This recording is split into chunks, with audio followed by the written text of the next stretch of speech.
Hi, എല്ലാവർക്കും നമസ്കാരം. നമുക്ക് പവിത്രം സീസൺ 2 വിക്രത്തിൻ്റെയും വേദയുടെയും മകളിലെ നല്ലൊരു കഥ കേൾക്കാം. അങ്ങനെ വിക്രത്തിൻ്റെ മകൾ രാവിലെ സ്കൂളിൽ പോകാനായിട്ടൊക്കെ റെഡിയാവുകയാണ്. ആ സമയത്ത് വേദ പറയുന്നുണ്ട്, മോളെ ശ്രദ്ധിച്ച് സ്കൂൾ ബസ്സിൽ കയറണം, അപ്പുറം ഇപ്പുറം വണ്ടിയൊക്കെ വരുന്നുണ്ട്, റോഡ് ക്രോസ് ചെയ്യുമ്പോഴൊക്കെ നല്ല ശ്രദ്ധ വേണം എന്നൊക്കെ പറഞ്ഞ് ഏൽപ്പിച്ചിട്ടാണ് വേദ ജോലിക്ക് പോകുന്നത്. അതിനുശേഷം മോൾ സ്കൂളിലോട്ട് വരികയാണ്. സ്കൂളിലോട്ട് വരുന്ന സമയത്ത് മോളെ കാണാൻ വേണ്ടി വിക്രം അവിടെ നിൽപ്പുണ്ട്. സ്കൂൾ ബസ്സിൽ നിന്ന് ഇറങ്ങുന്ന മോള് പെട്ടെന്ന് റോഡ് ക്രോസ് ചെയ്യാൻ ഇറങ്ങുന്ന സമയത്ത് മറ്റൊരു വണ്ടി മോളെ തട്ടാനായിട്ട് വരികയാണ്. ആ സമയത്ത് വിക്രം ഓടി വന്ന് മോളെ രക്ഷപ്പെടുത്തുന്നുണ്ട്. ആ സമയത്ത് ഡ്രൈവറോട് പറയും, ഇത്ര അശ്രദ്ധയോട് വേണം താൻ കുട്ടികളെയും കൊണ്ട് വണ്ടിയിൽ വരുന്നത്, എന്തെങ്കിലും സംഭവിച്ചിട്ടുണ്ടെങ്കിൽ ആര് ഉത്തരം പറയും എന്നൊക്കെ ചോദിച്ച് ആ ഡ്രൈവറോട് വിക്രം നല്ല രീതിയിൽ ദേഷ്യപ്പെടുന്നുണ്ട്. ഇത് കാണുന്ന മോള് പറയാം, അങ്കിളെ ഞാൻ ശ്രദ്ധിക്കാത്തതുകൊണ്ടാണ് അങ്ങനെ സംഭവിച്ചത്, എന്നാലും കുട്ടികളാകുമ്പോൾ അങ്ങനെ ശ്രദ്ധിക്കത്തില്ല, മുതിർന്നവർ വേണ്ടി ശ്രദ്ധിക്കാമെന്നൊക്കെ പറയും. സോറി സാർ എന്നൊക്കെ പറഞ്ഞ് വിക്രത്തിനോട് അയാൾ ക്ഷമ പറയുന്നുണ്ട്. അതിനുശേഷം മോൾക്ക് എന്തെങ്കിലും പറ്റുമോ? എനിക്കൊരു ഒന്നും പറ്റില്ലെന്ന് പറയും. അങ്ങനെ മോളെ വിക്രം അപകടത്തിൽ നിന്ന് രക്ഷപ്പെടുത്തുകയാണ്.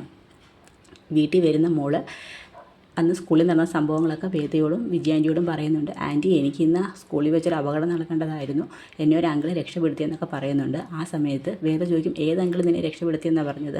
അത് മുമ്പ് ഒരു അങ്കിളിനെ ഞാൻ കണ്ടായിരുന്നു, ആ അങ്കിൾ എന്നെ വണ്ടി ഇടിക്കാൻ നേരത്തെ എന്നെ രക്ഷപ്പെടുത്തിയെന്ന് പറയും. നിന്നോട് ഞാൻ പറഞ്ഞിട്ടില്ലേ സ്ട്രേഞ്ചറായിട്ടുള്ള ആൾക്കാരോട് സംസാരിക്കരുതെന്നും അവരോടൊന്നും കൂടുതൽ അടുക്കുകയൊന്നും ചെയ്യരുതെന്ന്, പിന്നെ നീ എന്തിനാ അങ്ങനെയൊക്കെ ചെയ്യുന്നതെന്ന് ചോദിക്കും. അത് ആ അങ്കിളിനെ എനിക്ക് മുമ്പ് കണ്ട് പരിചയമുണ്ടെന്ന് പറയും. ഒരു പരിചയമില്ലാത്തവരോട് കൂടുതൽ സംസാരിക്കരുതെന്ന് പറഞ്ഞാൽ നീ കേൾക്കത്തില്ല എന്നൊക്കെ പറഞ്ഞ് വേദ മോളെ ശകാരിക്കുന്നുണ്ട്. പിന്നെ വിജി പറയും, മുമ്പ് ഒരു തവണ അയാൾക്കൊരു അപകടം വന്നപ്പോൾ മോളാണ് അത് കണ്ടുപിടിച്ച് രക്ഷപ്പെടുത്തിയെന്നൊക്കെ പറയുന്നുണ്ട്. ആ മതി ഇനി വലിയ പരിചയം അടുപ്പമൊന്നും ഇല്ലാത്തവരോട് സംസാരിക്കുകയൊന്നും ചെയ്യേണ്ടെന്നൊക്കെ പറഞ്ഞ് രണ്ടുപേരെയും വേദ ശക്തമായിട്ട് ഓൺ ചെയ്യുന്നുണ്ട്. അതിനുശേഷം വേദ ആന്ധ്രാപ്രദേശിൽ നിന്ന് കേരളത്തിലോട്ട് സ്ഥലമാറ്റമായിട്ട് വന്നിരിക്കുകയാണ്. ആ സമയത്താണ് വേദ നാട്ടിലുണ്ടെന്ന് അറിയുന്ന ശങ്കരനാരായണൻ കുടുംബം വേദയെ കാണാനായിട്ട് വീട്ടിലോട്ട് വരുന്നത്. വേദ കതവ് തുറക്കുന്ന സമയത്ത് അച്ഛനെയും മുത്തശ്ശിയൊക്കെയാണ് കാണുന്നത്. അവരെ കാണുന്നതും വേദ ഷോക്കായി നിൽക്കുകയാണ്. ഇതെന്താ പ്രതീക്ഷിക്കാതെ എല്ലാവരും കൂടി എന്ന് പറയും. നീ ഞങ്ങളെ കാണാതെ എത്ര നാൾ നിനക്ക് ഞങ്ങളെ കാണാതിരിക്കാൻ കഴിയും മോളെ, പക്ഷേ ഞങ്ങൾക്ക് നിന്നെ ഉപേക്ഷിക്കാൻ കഴിയത്തില്ലല്ലോ, ഞങ്ങൾക്ക് ഇനി നിന്നെ പിരിഞ്ഞ് നിൽക്കാൻ സാധിക്കത്തില്ല മോളെ എന്ന് പറയും. ഞാൻ നിങ്ങളോട് പറഞ്ഞേ ഇല്ലയോ എന്നെ കാണാൻ ആരും വരരുതെന്ന്, ഞാൻ ആർക്കും ഒരു ശല്യമില്ലാതെ ഞാനും എൻ്റെ മകളും കൂടി ഇവിടെ ജീവിക്കുക, എനിക്കിനി ആരെയും കാണാനും ആരോടും ഒരു ബന്ധം പുതുക്കാനും താല്പര്യമില്ലെന്നൊക്കെ പറഞ്ഞ് വേദ അല്പം നീരസപൂർവ്വം തന്നെയാണ് എല്ലാവരും സംസാരിക്കുന്നത്. നിനക്ക് അങ്ങനെയൊക്കെ പറയാം, പക്ഷേ സ്വന്തം മകളെ ഇത്രയും നാൾ വേർപിരിഞ്ഞ് കാണാതിരിക്കാനൊന്നും ഒരു അച്ഛനും കഴിയത്തില്ലെന്നൊക്കെ പറയും. അങ്ങനെ അവർ തമ്മിൽ സംസാരിക്കുന്ന സമയത്താണ് നമ്മുടെ വേദയുടെ മകളകത്തിരിക്കുന്നത്. ആ സമയത്ത് വേദയുടെ മുത്തശ്ശി ചോദിക്കും, ഇത് എൻ്റെ വേദമോളുടെ മകളില്ലേ എന്ന് പറയും. ഉടനെ ശങ്കരനാരായണൻ പറയും, വേദ നീ ചെറുപ്പത്തിൽ എങ്ങനെ ഇരുന്നു അതുപോലെ തന്നെയാണ് മോളും ഇരിക്കുന്നത്, അതേ സംസാരവും ചിരിയും ഒക്കെ അത് തന്നെ, നീ നിൻ്റെ കൊച്ചിലത്തെ രൂപം കണ്ടിട്ടില്ലല്ലോ എന്ന് പറഞ്ഞ് ഫോട്ടോയെ കാണുകയും കണ്ടോ ഇത് നിന്നെ കണക്കിരിക്കുമോ എന്ന് പറയും മോളെ കണ്ടു കഴിഞ്ഞാൽ. ആ ചോദിക്കും, അത് പിന്നെ അങ്ങനെയല്ലേ ഉള്ളൂ, എൻ്റെ വേദമോളുടെ കണക്കല്ലേ എൻ്റെ മോളുടെ ഇരിക്കട്ടോ എന്നൊക്കെ പറയും. അങ്ങനെ അവർ തമ്മിൽ സംസാരിക്കുകയാണ്. ആ സമയത്ത് മോൾ അടുത്തോട്ട് വരും. ഇതാരാ അമ്മയെന്ന് ചോദിക്കും, മോളെ ഞാൻ മോളുടെ മുത്തശ്ശനാണെന്ന് പറയും. മുത്തശ്ശൻ എന്ന് വെച്ചാൽ അമ്മയുടെ അച്ഛനാണോ എന്ന് ചോദിക്കും. ആ അതെ, ഗ്രാൻഡ് ഫാദർ, ആ അതെ, വേദ ശങ്കരനാരായണൻ എന്ന് പറയും. ആ അതെ, ശങ്കരനാരായണനാന്ന് പറയും. ഉടനെ പറയും, അമ്മയല്ലേ പറഞ്ഞു നമുക്ക് ബന്ധുക്കളൊന്നും ആരും ഇല്ലെന്ന്, ഇപ്പം പിന്നെ അമ്മയ്ക്ക് മുത്തശ്ശിയുണ്ട്, അപ്പൂപ്പനുണ്ട്, എല്ലാവരും ഉണ്ടല്ലോ, പിന്നെ എന്തിനാ അമ്മ നമുക്ക് ആരും ഇല്ലെന്ന് പറഞ്ഞതെന്ന് പറയും. ഉടനെ വേദയൊന്നും മിണ്ടത്തില്ല. ആ സമയത്ത് മുത്തശ്ശി ഓടി വന്ന് വേദയെ മോളെ കെട്ടിപ്പിടിക്കും, ഉമ്മയൊക്കെ ചെയ്യും. ശങ്കരനാരായണനും കൊച്ചിനെ നിലത്ത് വെക്കത്തില്ല, അങ്ങ് കളിപ്പിക്കുകയൊക്കെ ചെയ്യും. കുറേ നേരം കഴിയുമ്പോൾ വേദ ചോദിക്കും, മതി അമ്മ, അധികം സമയം അവളോട് അടയ്ക്കുകയൊക്കെ ചെയ്ത് കഴിഞ്ഞാൽ പിന്നെ അവൾക്ക് നിങ്ങളെ പിരിയാൻ വലിയ വിഷമാവുമെന്ന് പറയും. അതിനെന്താ, ഞങ്ങൾക്ക് ഞങ്ങളുടെ മോളെ ഇടയ്ക്ക് കാണാൻ വന്നുകൂടായോ, നീ ഇങ്ങനെയൊന്നും പെരുമാറരുത് വേദേ എന്നൊക്കെ പറഞ്ഞ് മുത്തശ്ശി വേദയെ കുറ്റപ്പെടുത്തി സംസാരിക്കും. എനിക്കിനി പഴയ കാര്യങ്ങളൊന്നും ഓർക്കാനോ സംസാരിക്കാനോ ഒട്ടും താല്പര്യമില്ല മുത്തശ്ശി എന്നൊക്കെ വേദ പറയുന്നുണ്ട്. അതിനുശേഷം കുറച്ച് നേരമൊക്കെ മോളെ കളിപ്പിച്ചതിന് ശേഷം എല്ലാവരും തിരിച്ചു പോവുകയാണ്.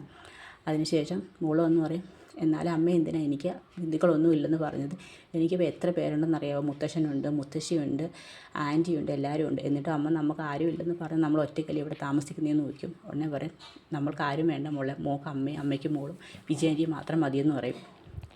അതിനുശേഷം മോളുടെ ഓർമ്മകൾ തന്നെയാണ് ശങ്കരനാരായണനും അമ്മയ്ക്കുമൊക്കെ. അതിനുശേഷം ശങ്കരനാരായണൻ സ്കൂളിൽ എല്ലാവർക്കും അറിയാം. അങ്ങനെ മോള് പഠിക്കുന്ന സ്കൂളിലോട്ട് വരികയാണ്.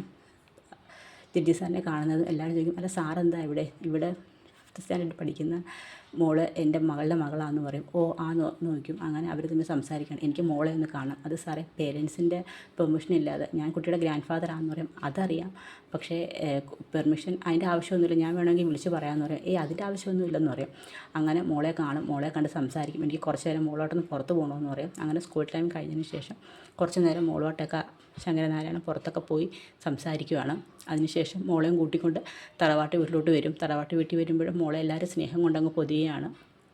എല്ലാവരും കാര്യം പറയും, ഒരുപാട് സമ്മാനങ്ങൾ വാങ്ങിച്ചുകൊടുക്കുകയൊക്കെ ചെയ്യും.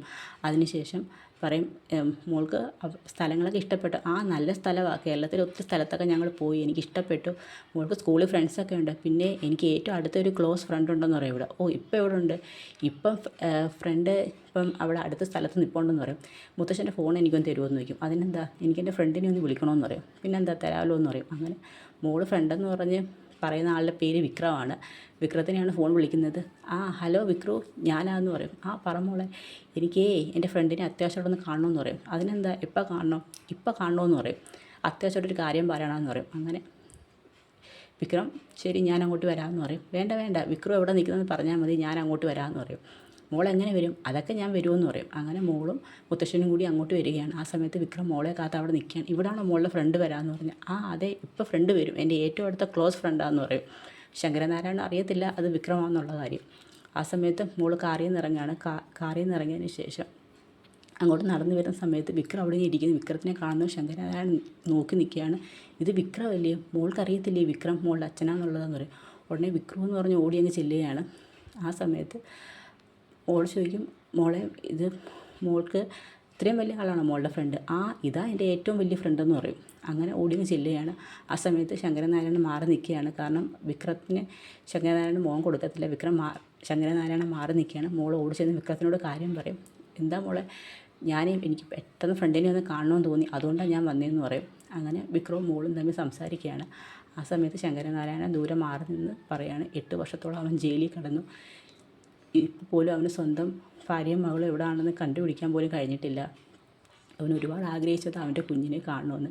എന്നാലും ഇങ്ങനെയെങ്കിലും അവന് കാണാൻ പറ്റിയല്ലോ എന്നൊക്കെ പറഞ്ഞ് ആ ഒരു സന്തോഷ നിമിഷങ്ങൾ നോക്കി നിൽക്കുകയാണ് നമ്മുടെ ശങ്കരനാരായണൻ. അപ്പോൾ അവിടെ വരെയാണ് നമ്മുടെ കഥ അവസാനിക്കുന്നത്.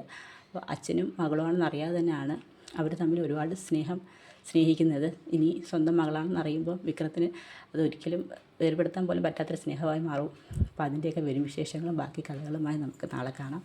എല്ലാവർക്കും വീഡിയോ ഇഷ്ടമായെങ്കിൽ സബ്സ്ക്രൈബ് ചെയ്യണേ. എല്ലാവർക്കും ഒരു നല്ല ദിവസം നേരുന്നു. നന്ദി.